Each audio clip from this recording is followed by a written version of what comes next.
What's up, guys? We're back with a full slate of NBA action here on Tuesday, March 4th. We're going to break down every NBA game tonight and a few of the biggest college basketball games on the slate. We're going to look at bets on the side and over-under, and make sure to check that pinned comment throughout the day to see if there are any changes as injury news and player availability is confirmed. Monday was a weird day out there, guys. We honestly didn't have that many plays we ended up liking. There was a lot of weird, convoluted news out there in the NBA streets about, who was going to be playing, who wasn't going to be playing. So when it boiled all down to it, guys, we ended up having the Warriors minus 11.5. That was an easy cash. They take care of business there in Charlotte. So put that one on the board. But other than that, it was a bit rough. Wake Forest getting 20.5. They got absolutely demolished there by Duke. So hats off to Duke. I should have probably just rode with the homer pick there and took the Blue Devils. But unfortunately, I didn't. We were also on Alcorn State. They just did not show up in that game. So unfortunately, we do end up going 2 losses, 1 win. So less than ideal, but let's try and bounce back here today, guys. Slam that like button. If we get to 1,000 likes, we're giving away a Stump the Spread hoodie to one random commenter. And subscribe to the channel if you're new. Once we get to 50,000 subscribers,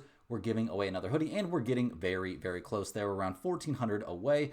If you are a huge fan of what we're doing here every single day, you can sign up for a channel membership by clicking the little join button right below the video. Channel members get exclusive early access to all of my videos and get their names up on screen in every single video. But more importantly, you will get access to our monthly members only giveaways. We'll be giving away a Stump the Spread hoodie to one random channel member on March 20th. That is the first day of the NCAA tournament.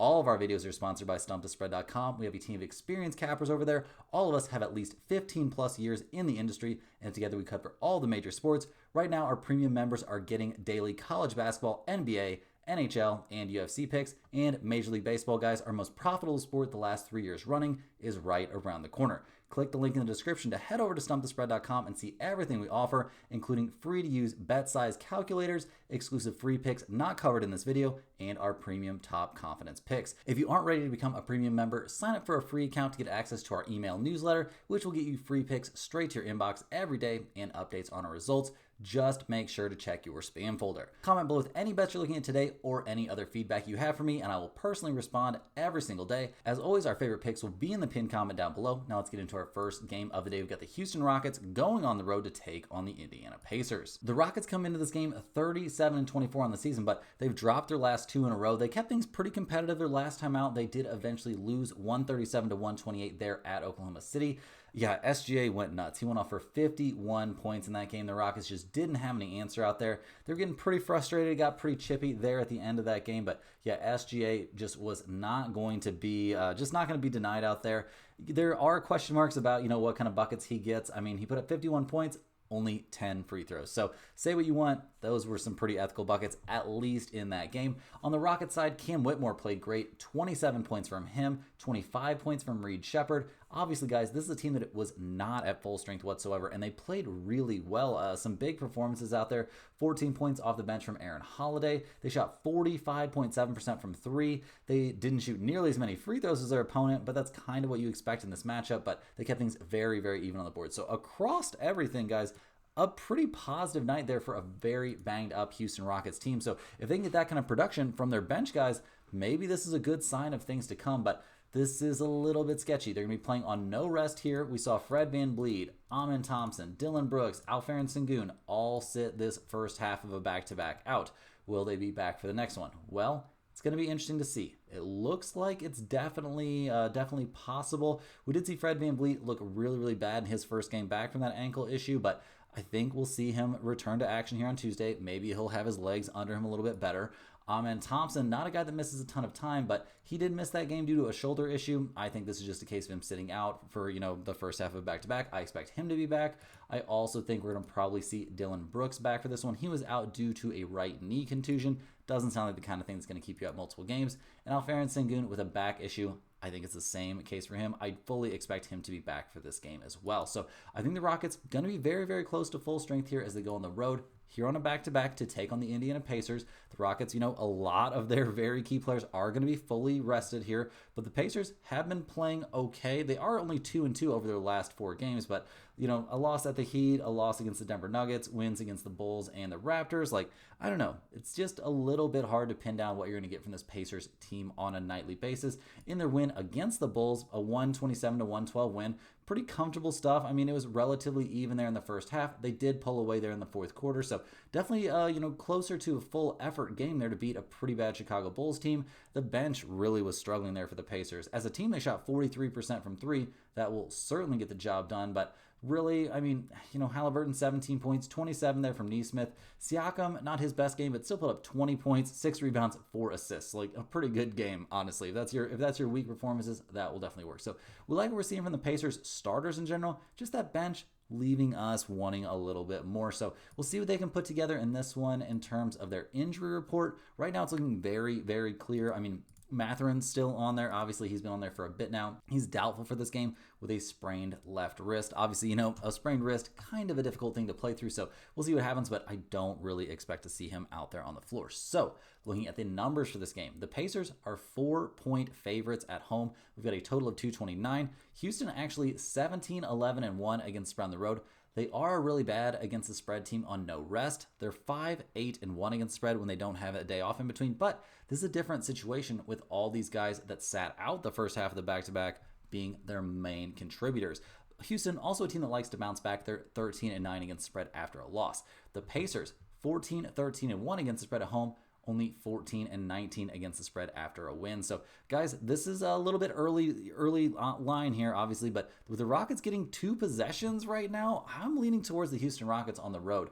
All those guys that I mentioned, most of their starting lineup sat this first half of the back-to-back out. They're going to be healthy here. They're going to be ready to go. I think we take the Rockets getting 4 points in this game. Next up, guys, we're looking at the Toronto Raptors going on the road to take on the Orlando Magic. The Raptors come into this game only 19 and 42 on the season, but fresh off a 2-point win in game 1 of this little 2-game mini-series there at Orlando. So very solid stuff from the Raptors in that game. They've done some interesting things this season, made some interesting moves.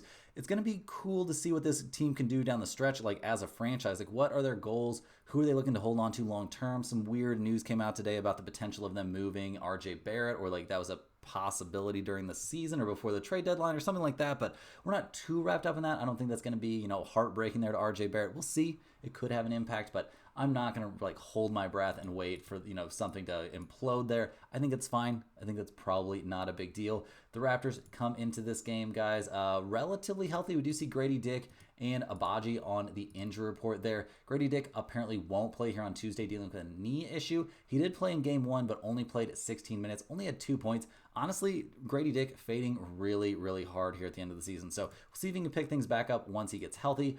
Abaji, guys, ankle issue. He will not play here on Tuesday either. And he didn't play. He hasn't played since the 28th. So, yeah, not going to have him out there. I don't think that moves the needle too much for Toronto. All their main contributors are healthy, especially having Jakob Poeltl out there, RJ Barrett quickly, Scotty Barnes. Like, that is the core that we are most concerned with.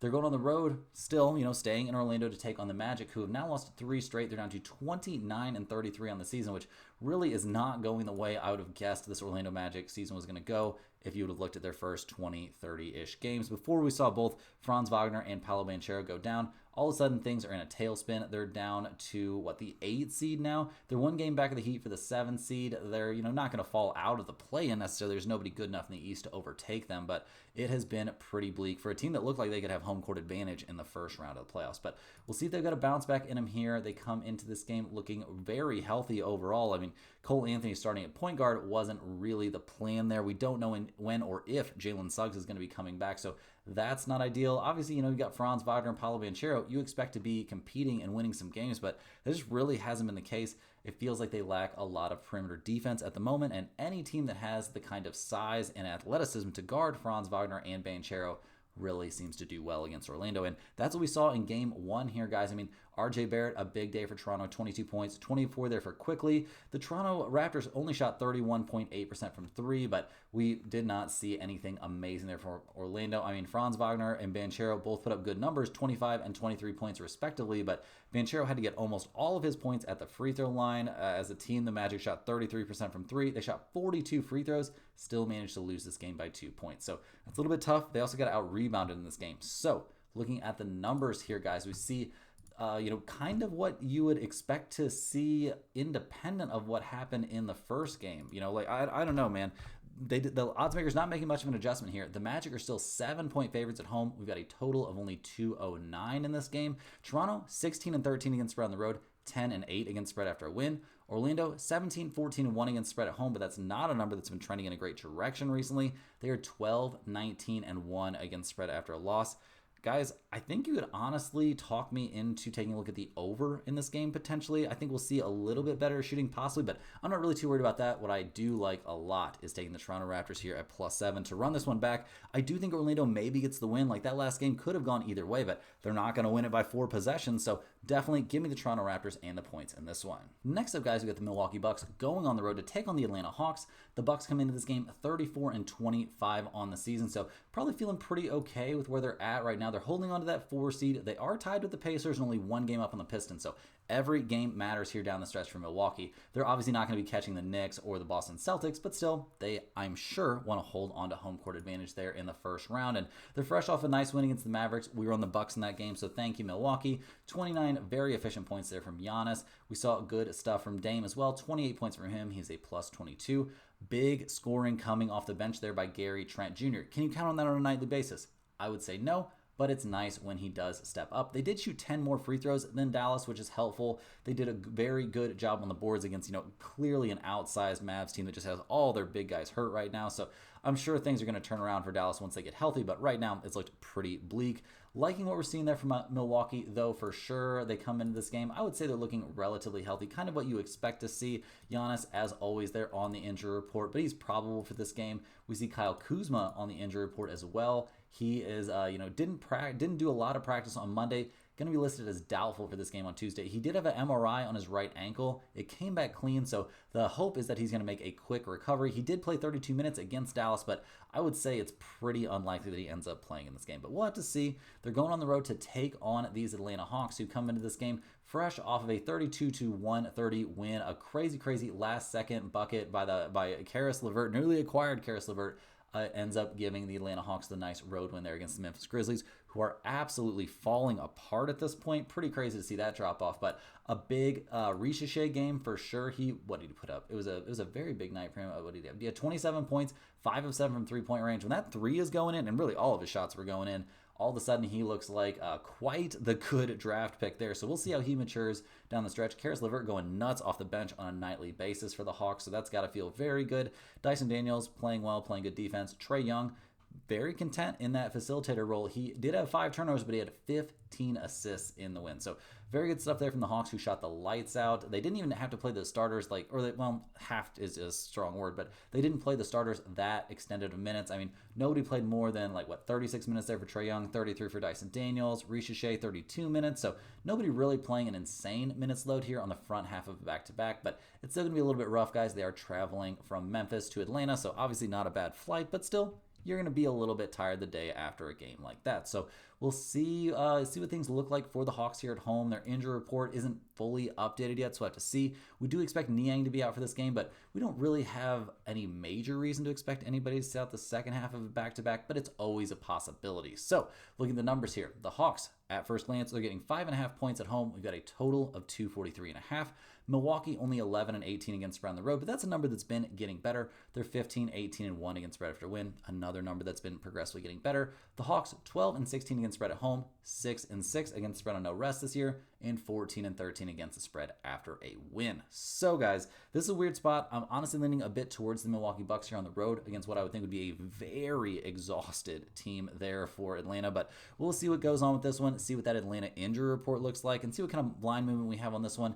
It's definitely not going into the pin comment yet, but I do still lean slightly towards the Bucks. Hey guys, jumping in here with a quick ad break. This is a great time to sign up for StompTheSpread.com. Signing up for a premium membership gets you access to our top confidence plays on all the major sports. We're currently covering NCAA basketball, the NBA, NHL, UFC, and the NFL. We have a team of professional cappers that work extremely hard putting in the research on these games every day so you don't have to. We make things very easy for you with pick notifications directly to your phone and unit sizes assigned to each play so you can see where our confidence level is on every individual matchup. To test out the service before you buy, join our free email list, get the occasional free or premium pick straight to your inbox. Just click the link in the description to sign up for a free account. Don't forget to like this video and subscribe to the channel if you're new. Now guys, back to the games. Next up, guys, in the far and away marquee game of the night, we've got the Golden State Warriors going to Madison Square Garden to take on the New York Knicks. The Warriors come into this game 33-28 on the season, fresh off of a solid road win last night in Charlotte. They won that game 119-101, so that has to feel pretty good. Steph putting up 21 points in something of a homecoming game, but 21 points, 10 assists. More than happy to be in facilitator role, and I think to save himself a little bit for the second half of back-to-back. Warriors are playing a whole bunch of games right now. Like, their schedule a little bit brutal, so we're a little bit concerned with fatigue kicking in for this team, but we liked what we saw against Charlotte. They didn't pile up too many crazy minutes. Steph didn't try and do too much. He only played 30. Jimmy Butler played 31, 28 for Draymond, only 20 for Moody, 32 for Podziemski, 31 for Buddy Hield off the bench. He actually played really well, putting up 22 points. Shocker to see Buddy Hield play well against a terrible team, but hey, the Warriors will definitely take what they can get from him whenever they can get it. Nobody else played that great off the bench, though.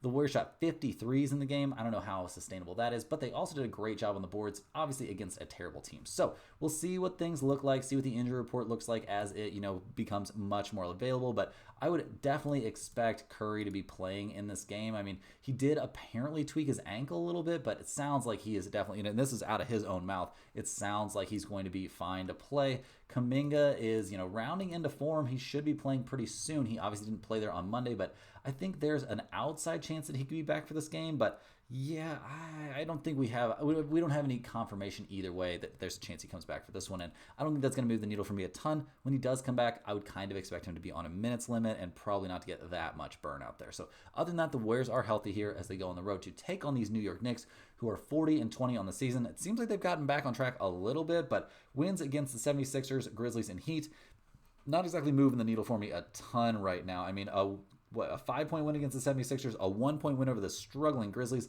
and a 4-point win there against the Heat. I'm not going to freak out. They had to overcome a 19-point deficit to beat the Heat in overtime their last time out. So this is not a team that's playing particularly well at the moment, despite their nice record, despite the fact they're third out there in the East. They're only 2.5 games back of the Boston Celtics, so maybe they feel like they could take that 2 seed, but I don't know, guys. That seems like quite the big ask to me. In that very narrow win over the Heat, we once again saw Jalen Brunson have to pull out his do-it-all-himself kit. Karl-Anthony Towns not looking the same after that knee issue. He put up 19 points. He also had 3 turnovers, 16 rebounds. Looks very, very nice. But only 1 of 4 from 3, 6 of 11 from the field, and he still played 40 minutes. Like, those Tibbs minutes take a toll on you down the stretch, and I think that's what we're starting to see a little bit here with Karl-Anthony Towns. Mitchell Robinson coming back on a minutes limit. Didn't look nearly as dynamic in this game. 13 minutes, 2 points, 2 rebounds. So nothing too crazy there. Miles McBride played well in his 30 minutes off the bench. The Knicks didn't shoot the ball particularly well. They did get the win. They did good on the boards, but it's against the Heat, so let's not freak out. And it took them overtime. So looking at their injury report, it looks about how you would expect. Josh Hart no longer on there, so I guess that's a step in the right direction. Karl-Anthony Towns listed as questionable due to personal reasons. So I don't have a ton of clarity on that. It could have something to do with his knee injury, but yeah, it's very odd. I don't know what personal issue. I haven't heard. If you guys have any extra information about this, please let me know down in the comments, because I'm not 100% sure what personal issue he has that could keep him from playing this game. If he's out, that obviously makes a very, very big difference here. But looking at the numbers, it doesn't seem like they necessarily expect him to be out. The Knicks are 4.5-point favorites at home. We had a total of 232 in this one. The Warriors, 16-13-1 against spread on the road, so very respectable there. They are 4-6 against spread on no rest. They are 14-18 against the spread after a win. The Knicks, 14-16-1 against spread at home, 17-21-2 against the spread after a win. Guys, maybe this is a little bit of a homer play, but I definitely like the Golden State Warriors here getting 2.5-ish possessions.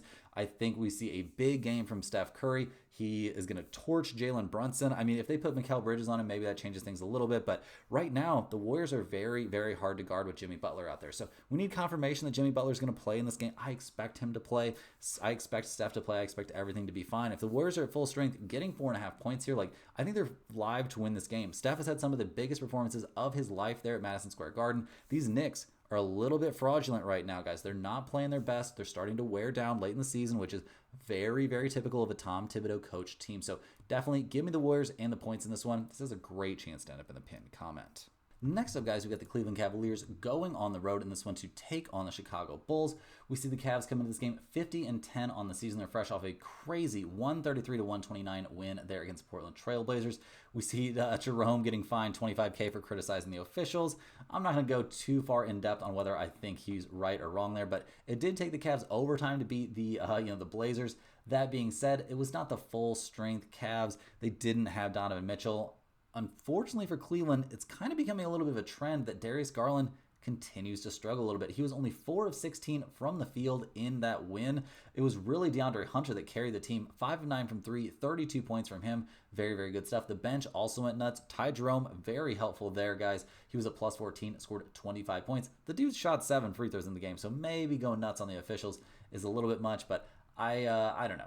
I withhold judgment. There's plenty of times I feel like these NBA referees deserve to have people go nuts on them, but that's whatever. The Cavs did play well in that game without their best player, so we'll see, what they do here after, a pretty tough win, albeit a win for sure. So they'll definitely take that. They come into this game still a little bit banged up. Donovan Mitchell on the injury report. Evan Mobley on there as well. Donovan Mitchell, he did not play, for rest there in that game against the Trailblazers. I expect him back for this one.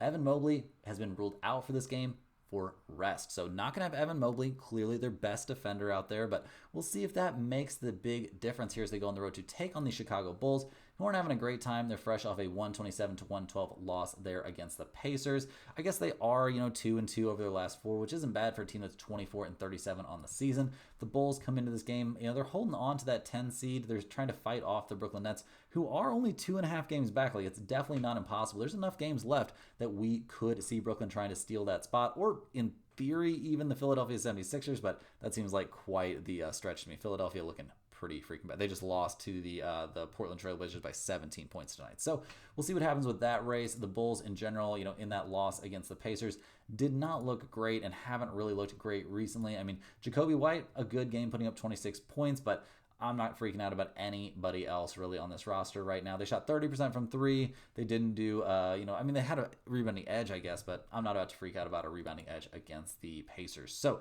looking at the Bulls injury report, guys, we got a lot of people on there. Vujacic still looking like he's going to be out for this game. Is that confirmed? It sounds like he wants to come back for either Thursday in Orlando, possibly. Yeah, that sounds like he is out for this game. Also, we got Josh Giddey, Lonzo Ball, Jacoby White, all on the injury report, Kevin Huerter. So it looks very unlikely that we're going to have a full-strength Chicago Bulls team. So looking at the numbers, the Bulls getting 12 points at home. We've got a total of 246.5. Cleveland, 19-9 against spread on the road. That's an NBA best road mark. They're 33-15-1 against spread after a win. The Bulls, 15-16-1 against spread at home, 21-15 against spread after a loss. So they are a team that tends to bounce back a little bit, but I don't think this is going to be one of those times, guys. Give me the Cavaliers here at -12. It might not make it into the pinned comment because of the absence of Evan Mobley. He's very important to what this team wants to do, but with no Vujacic out there, maybe that doesn't matter too much, and they still get the blowout winning cover. So, yeah, give me the Cavaliers. I'd be lying if I said this didn't have a chance to go in the pinned comment. Next up, guys, we're looking at the Philadelphia 76ers going on the road to take on the Minnesota Timberwolves. The 76ers, 21-39 on the season. They're fresh off of that loss last night against the Trailblazers. A 119-102 loss probably doesn't feel great, and this team has been quite the dumpster fire down the stretch of the season.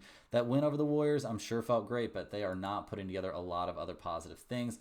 They come into this game a little bit banged up, and I mean, in that game against the Trailblazers, what kind of minutes load did everybody have? Well, we saw, pretty solid minutes. I mean, Quentin Grimes playing 38 minutes coming off that big game. Only 23 there from Maxey. No Paul George in that game with left groin soreness. Like, this team feels like it's pretty much ready to pack it in, if you ask me. So we'll see what they do here. That depth chart, not looking great, guys. Tyrese Maxey on there, Kelly Oubre on there, Paul George all on there, listed as at least possible to miss this game. Maxey with a back issue. It sounds like no significant injury, but I kind of expect them to just sit him out. Kelly Oubre with an illness. He didn't play there on Monday. He'll probably be back for this one.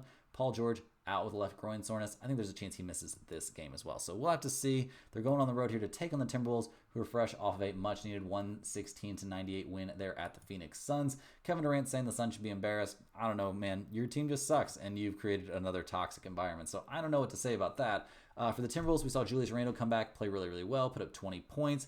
6 rebounds, 3 assists. We'll see if that continues. He, despite those good numbers, managed to be a neutral, a net 0 on the plus-minus. Jaden McDaniels, a plus 25. Anthony Edwards, a plus 22, scoring 44 points. making a lot of his threes, getting to the free throw line a ton. He was 14 of 14 from the free throw line. Also 24 points off the bench for Dante DiVincenzo, who went 8 of 13 from long range. Like, this is kind of the best version of what we could see here from the Minnesota Timberwolves.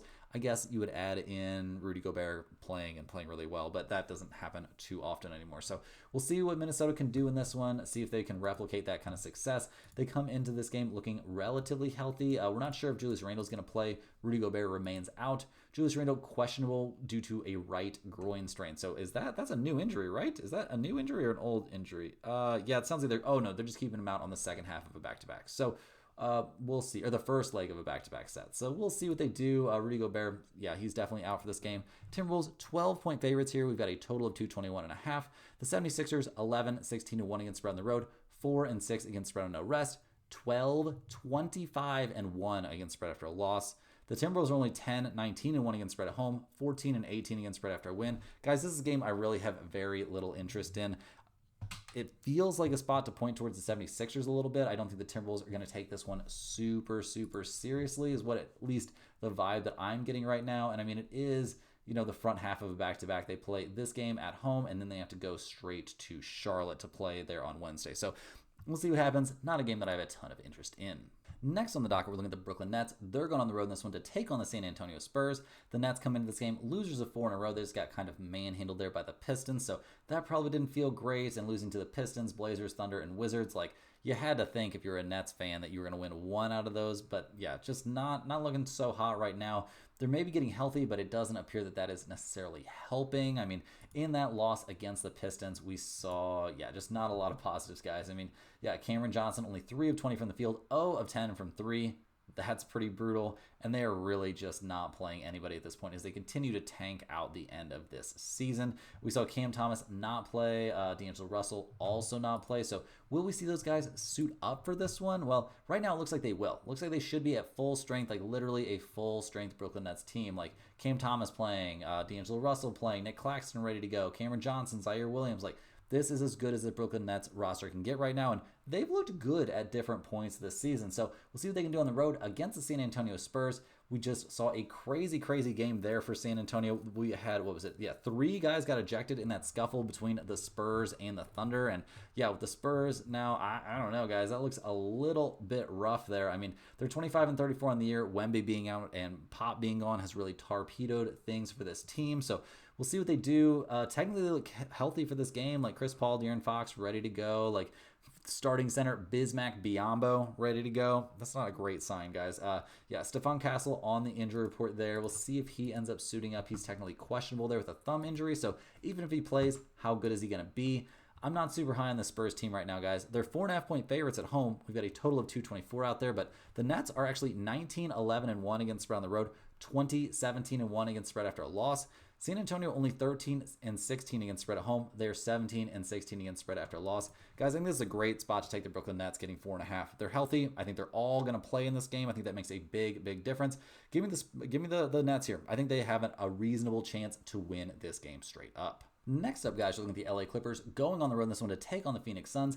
The Clippers really floundering right now, guys. They've now lost 5 out of their last 6. The only win mixed in there was at the Bulls, and that was a pretty competitive game. They just lost 2 in a row there against the Lakers, losing by 4 and then by 6. So pretty close games, but both games they couldn't figure out Luka down the stretch, and LeBron played well, and the Clippers just not able to figure it out. Their last one, that 108-102 loss, Kawhi had one of his best games, back, put up 33 points, 13 of 23 from the field, but not enough there in the end. It didn't really get any help from Harden, who was only 4 of 14 on the game. The team shot 30% from 3. Like, Norman Powell was even back for that one, but only played 9 minutes. So pretty concerning stuff there on the Norman Powell front. Your best scorer missing so much time will really sink things for a team. And this squad's got to be winning games right now. They are now officially in the 7 seed, a half game back of the Golden State Warriors, who have now climbed their way all the way out of the play-in situation. I mean, they're only a half game up on most of the teams, so they've got work to do. I would assume they probably have their sights set on potentially catching maybe even the Houston Rockets. They're 4 games back of the Rockets. So we'll see how things go there, but the Clippers need to be in desperation mode right now. It is not looking great. In terms of their injury situation, guys, Norman Powell is the guy we are zeroed in on. I mean, Derrick Jones Jr. is also important, don't get me wrong, but Norman Powell with a hamstring issue now, like, who knows when he'll even possibly be back. So that is bad news. That's straight up bad news. Obviously, Derrick Jones Jr. is a concern as well. I don't care about the Ben Simmons situation, but a groin issue for somebody as athletic as Derrick Jones Jr. is a big concern. So they're on the road here to take on the Suns, who are also in a free fall. They're 28-33 on the season, fresh off that loss there against the Timberwolves. Kevin Durant not being shy about talking, guys. He is letting everybody know how displeased he is with the situation. They're 3.5 games back of the Mavs for the 10 seed. Looks very likely that Suns here could definitely miss the playoffs. Yeah, in that loss against the Timberwolves, not a lot of positive things to say. KD leading the way with 26 points. Not the most efficient night from him, but Devin Booker struggling, 5 of 12 from the field, only 17 points, and he was a minus 26. The bench continues to look pretty mediocre, but it was the starters that put up the worst plus-minus numbers against, the Timberwolves. So we'll see what the Suns do here down the stretch. If I was Kevin Durant, I would be pretty upset about the entire Bradley Beal situation. That's who I'd be blaming most of this mess on. But just in general, it is a poorly constructed team that Kevin Durant finds himself on. So looking at the numbers, the Suns are getting 2 points here at home. We've got a total of 225 out there. The Clippers 12-19 against spread on the road, 13-14 against spread after a loss. The Suns are an NBA worst 9-20-1 against spread at home. They're 16-16 against spread after a loss though. Guys, with the way the Clippers are playing recently, I think we might have to take the Suns and those 2 points. Not having Norman Powell for this team is a huge deal. Is this going anywhere near the pin comment? God, no. Don't make me bet this game. Do not like this game. Let's go ahead and move on to our last NBA game of the night, which is the New Orleans Pelicans going on the road to take on the Los Angeles Lakers. The Pelicans only 17-44 on the season, so obviously too many injuries too early on have derailed this squad, but they got to be pretty happy with what they're seeing down the stretch. Zion coming back, looking healthy and playing well. They're fresh off of a win against the Jazz. They've won, 4 out of their last 5 now, so that's looking pretty nice. Obviously, nothing to be gained really at this point by winning games except for some confidence for next season. And I mean, a 7-point win against the Jazz, we probably shouldn't be alerting the press, but it's definitely a step in the right direction for this team. There's no way around, they're seeing Zion, 24 points, 11 of 18 from the field. Very, very good. CJ McCollum come back, playing well. He's going to be a little bit old for next year, but we'll see if they hold on to him. They didn't even shoot the ball well in this game and still managed to come away with that win. Looking at the injury report, guys, they look very, very healthy coming into this game. Everybody should be ready to go here on the road, where they will be taking on the Los Angeles Lakers, who are also playing great, guys. They've won 6 in a row. Winning both those games against the Clippers has to feel good. Taking down the Timberwolves probably doesn't feel bad. The real statement win was that blowout win at Denver. So we'll see if the Lakers can continue to play so well. It works. The Luka LeBron thing works. I'm not going to say it's flawless, though. They've got to figure a few things out still, and the lack of a big man is definitely going to be a problem for this team at some point. So we'll see what they do in this one. Obviously, a very crowded injury report there for the Lakers with almost their entire starting lineup on there. Luka, guys, he's questionable for this game due to a right knee contusion. I would say he's probably going to end up playing in this game, but we'll see. Austin Reeves with his calf issue, questionable for this game. I would be a little bit surprised to see him suit up for this one. I don't think it's out of the realm of possibility. He played 9 minutes, though, against the Clippers, and that was it. So that does not feel great to me. Rui Hachimura, it sounds like, that left patellar tendinopathy probably going to continue to keep him out, but it's not 100% confirmed. And LeBron, guys, he's on the injury report as usual. He's questionable instead of the usual probable with his foot complaint. So we'll see if he comes back for this one. I would say it's slightly likely. I kind of expect LeBron to play in this game, but we'll have to see. The last game was a much bigger game, it felt like, for them. Although this one is, this is not a nationally televised game. So I kind of lean towards these guys sitting out. We'll have to see. Luka obviously going nuts there against the Clippers, putting up 29 fairly efficient points. LeBron taking a little bit of a back seat, was only 6 of 17 from the field, so didn't really have it going. The Lakers in general shot 42.9% from 3. That has to feel good. A nice day from Shake Milton, a very nice day from Dalton Connect. He was the main reason they won this game aside from Luka. So looking at the numbers, the Lakers 8-point favorites at home. That makes me think some of these guys at least are going to play. We got a total of 231.5. The Pelicans only 9-22 against spread on the road. That's an NBA worst road mark. They're 7-9 against spread after a win. The Lakers 19-11 against the spread at home. 21-15-1 against spread after a win. Guys, I think this is a very good spot to take the Pelicans and the points. The reason behind that is the Lakers have been a little bit disorganized, a little bit, unsure. This is a feeling out process with Luka being added to the mix and him and LeBron figuring out their new roles. So I actually think there's a pretty good reason to take the Pelicans and the points. Is this one going in the pin comment? Probably not quite, but I do think the Lakers, with no real big man, are going to struggle to figure out how to slow down guys like Zion Williamson, and that could lead to this being a pretty competitive game. Now, guys, hopping over to the college side, we're going to look at a few of the biggest games out there on the slate. And first up, we are looking at Rutgers. They're going on the road to take on number 18 Purdue out there in the Big Ten. The Rutgers Scarlet Knights have to be in a little bit of desperation mode here down the stretch. They let one get away, could have won that tough road game there at number 15 Michigan. They end up coming up just 2 points short. A very, very hard-fought loss there for the Scarlet Knights. We saw Harper have a pretty good game, 17 points there from him. Not the best we've ever seen him do, but it was fairly efficient. He didn't get to the line a ton and also only made 2 out of 5 free throws. So some of this is on him. 16 points coming off the bench. I mean, like one double-digit score off the bench. Not an insane day out there, but they really did a lot to hang tough in this game, despite getting crushed there on the boards. They jumped out to a big halftime lead. They were up 57-49 at the half, eventually falling just 2 points short. Has to feel pretty brutal. They did a good job in this game, but they, the Michigan Wolverines got the home court advantage treatment. They shot 32 free throws against the 18 there from Rutgers. So the Scarlet Knights got to pick themselves back up. Got another tough road game here coming as they go on the road to take on Purdue. They're going to be hoping for a big game there from Dylan Harper. They're going to be hoping their offense can keep pace here, and then maybe the defense, which hasn't been great this season, can step it up a little bit. The Purdue Boilermakers, 20-9 on the season. They needed that win too. It actually snapped a 4-game losing streak their last time out. That nice win against UCLA. They won that game 76-66. We were on Purdue in that game, so thank you, Boilermakers, for coming through. Obviously, we're loving what we're seeing from Trey Kaufman-Wren, Braden Smith, an absolute monster. This team, really their only weakness is on the boards, and that's something that the better teams can exploit. Will the Rutgers Scarlet Knights be able to exploit that, at home here against Purdue? We'll see. We'll see what the Boilermakers can get cooking. They are big favorites in this game, guys. 10.5-point favorites. We've got a total of 153.5.